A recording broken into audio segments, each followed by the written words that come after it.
everyone, it's Miranda with I Love to Create, and today I'm going to show you how to add some sparkly fun to your wardrobe and accessories with tulip fashion sequins. These shimmery little goodies are available in packages of 1,500 loose sequins that are great for adding a little or a lot of flair to just about anything. You can choose from 3 colors, black, silver, or gold. Then adhere with your favorite adhesive for the surface you are working on for a quick and easy way to shine. I created a pair of sequin flats using our tulip fashion sequins and tulip fashion glitter bond, which works great for adhering glitter and embellishments to fabric. To get started on this easy project, purchase a pair of fabric covered flats in any color, or pull those tired flats from last season out of your closet for a shiny makeover.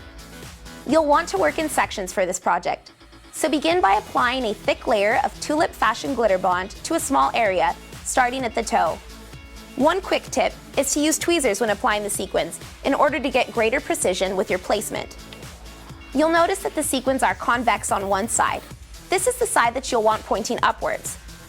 Apply your sequins by laying them down over the glue, convex side up, and overlapping them slightly like fish scales.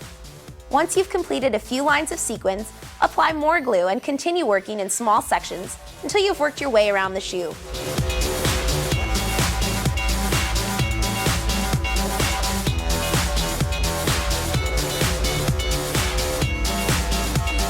Once you're finished, your shoes will need to dry for about 24 hours before they are ready to wear and show off. This is just one example of how easy and fun it is to add sparkle and personality to your items using tulip fashion sequins. They can also be used on clothing, handbags, sunglasses, and so much more. So get creative with them and let your personality shine.